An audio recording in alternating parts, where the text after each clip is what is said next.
on lesson 4, which is slope point form. And I'm going to skip right to page 581, and I'm going to skip the investigation in the interest of time. And I'm just going to show you this new form of a line that we are looking at. So we've learned two forms of a line so far. And the first form was y equals mx plus b. That's called slope point form. The other form was this ax squared plus bx plus c is equal to 0, which is called general form. This one is a more familiar form, and it also tends to be more useful because you can just read the slope and the y-intercept right off of the equation. Today we're going to learn a different type of format. It's called slope point form, and it looks like this. It looks far more complicated, but as you will see, it is useful in a few different circumstances. So I'm just going to go ahead and go down to example number 1, and we're going to try and do the first example to see how this works. So here is the slope point form, and we are asked to write the equation of this line with these clues. As you can see, slope point form also has an m in it. That's our slope right here, 3. It also has x1 and y1, which are here. Now, x1 and y1 are the coordinates of any point that lie on the line. And we have that information, so we're just going to plug it in, copy the formula, and plug in the things that we know. So we're going to do y minus y1. So this is x1 here, and there's y1. So minus x1 is equal to 3x minus x1. So keep in mind, x1 and y1 are the pieces you plug in. X and y, you just leave them as they are. And we've completed the question. This is the equation of this line in slope point form. What if they give us a negative value for y1? Well, let's see. Ordinarily, we would be plugging in y minus negative 1, but you know that a double negative turns into a plus. So we're just going to write that right away. Equals, m is negative 4, and then x minus x1. And we're done. Last example, here's x1, here's y1, and here's m. So y minus y1, oh, but it's negative, so those two negatives will cancel to a positive, equals 1/2, which is the m, x minus x1. Oh, x1 is negative in this case, so again, that's going to turn into a plus. And that's how you use the slope point form to write equations. In class example 2, it says the slope and the point on a line are given. Determine the equation of the line in slope point form or slope y-intercept form. So they actually want it in the old form. So I'm just going to do part B so you can see how this works. I can plug these into my slope point form of the equation, and then I can simplify it out. So m is equal to negative 7. So we're going to actually start writing y minus y1. So here's x1, here's y1. So I'll subtract 4 is equal to negative 7 x, oh, it's negative, so I'll put plus 3. If I want to go back to y equals mx plus b form, that's no problem. You just have to isolate for y and then simplify. So I'm going to put an add 4 to both sides to try and get that out of the way. Then I'm going to distribute the negative 7 to try and simplify. So y is equal to negative 7x minus 21 plus 4. And we're almost there. We just got to combine our like terms. Y is equal to negative 7x minus 17. That's your final answer. We have written it in the format that they asked for. So when they give us a slope and a point, we can plug in and then simplify into the format that they're asking for. Class example 3 asks them to determine the equation in general form, so the other format that we learned. And it gives us an m, and it gives us a point, x1, y1. John could only remember that y equals mx plus b exists. So the question is, could you do this without needing to know the slope point form? Let's find out. So John is going to try and do it without slope point form, maybe because he forgot or he thought it was too complicated. So he's going to start with y equals mx plus b with the intention that I'm going to convert it to general form at the end. So what he does is he plugs in for the slope that he knows, and then he plugs the x and the y into these coordinates in an attempt to solve for b. And if you've watched the previous videos, you've seen something like this before, where this becomes -6 plus b. He tries to figure out what b is. Oh, b happens to be +1. And then he writes the equation in y equals mx plus b form. But then he remembers, oh, wait, they asked for it in general form. No problem. I will convert it to general form by moving everything to the left side. So I'm just going to add 2x to both sides, and I'm going to -1 from this side. So if you do that, you're going to end up with 2x plus y minus 1 equals 0, and success. John can do this question without needing to know the slope point form. Nikki, though, remembers that he can use slope point form. Let's see if this one's a little bit easier.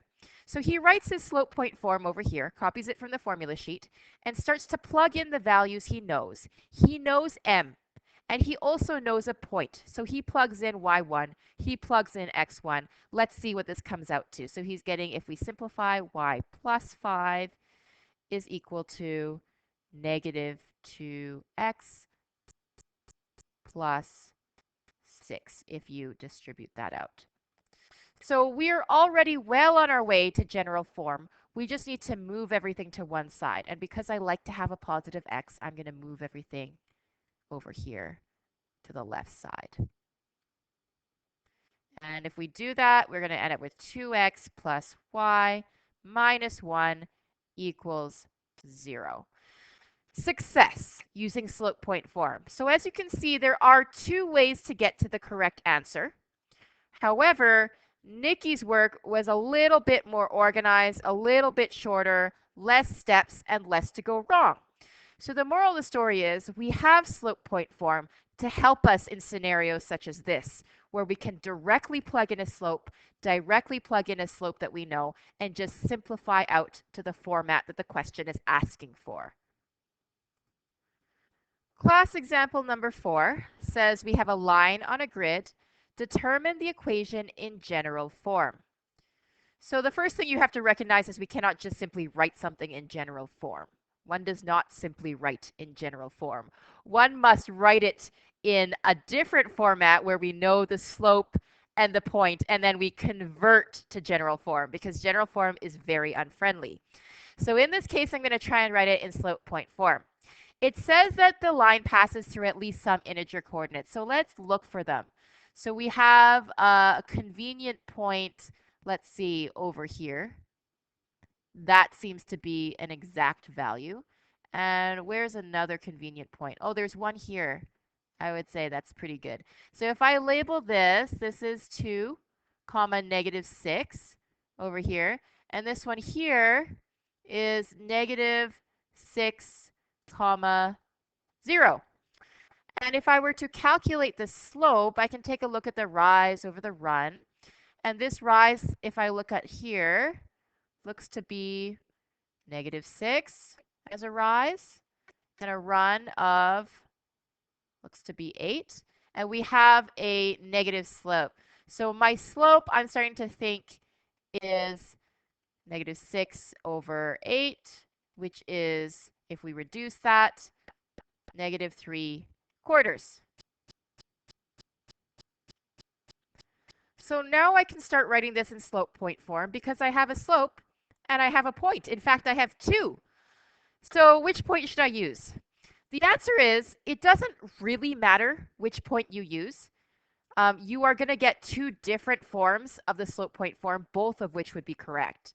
But because we're going to be doing some algebra on this and converting to general form eventually, I would always choose the point that has 0 in it because it's just going to make things easier for me. So I'm going to choose this one, and I'm going to say that that is x1 and this is y1. So when I go to write the format, I'm going to say y minus 0 is equal to -3/4 x plus 6. And that's my format in slope point form. But remember, they asked for general form. So we are going to move everything to one side, hopefully. I'm just going to get rid of the 0 here. One thing you can do if you are quick at algebra is you can get rid of the fraction first, knowing that in general form there are no fractions. So I'm just going to multiply both sides by 4. Try and get rid of that 4 over here and 4 over here.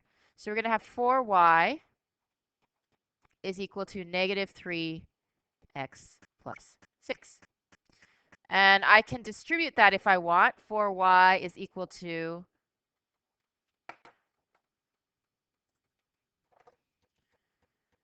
4y is equal to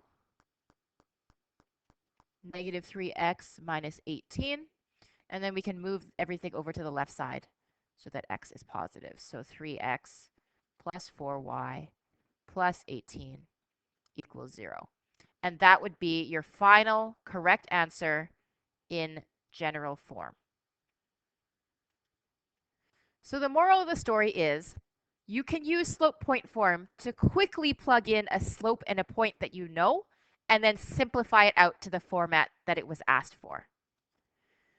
In class example number 5, it's asking us to go backwards. They've given us the slope point form of the line, and they're asking us to guess what is the slope and what is the point on the line. So in the first example, it is quite easy for us to read off the slope m. The slope m is whatever is in front of this bracket over here. So m is equal to 1 over 7. And then we need to think backwards and look at what is y1 and what is x1. Now, it fits perfectly into the equation to say that x1 is 4. But what is y1? It's supposed to be negative in the form of the equation, but this one happens to be positive. So you have to understand that the reason it's positive was because y1 was negative to begin with. Be really careful about that. If y1 was positive 11, it would have said y minus 11. So it's a little bit of thinking backwards to think, why is it positive? Oh yeah, the original coordinate was negative. So the slope of the line is 1/7, and a coordinate of a point of a line is 4, negative 11. If we go to part B, we can do this again. M looks like it was negative 5/3. And let's just be very careful when we're reading the points on the line. The x-coordinate of the point is positive 7 because this negative came from the format of the line, not from the point itself. And then the y-coordinate is just positive 9. And the reason it says minus is not because it was negative 9, but because the format of the slope point form had the negative to begin with. So in part C, it's asking us to do the same thing, but what if some of the pieces are missing? So we have an m. The m is negative 3 in this case. And we have an x1. The x1 happens to be 6. But the y1 is missing. There is no y1 over here. But you can imagine that we could just put in a 0 for it, and that would be fine. So y1 could have been 0. So then the point that you actually found was 6, 0. So you can use your imagination a little bit if there are pieces missing. In the last example, it's almost the same, but the brackets are missing. That is going to be an issue.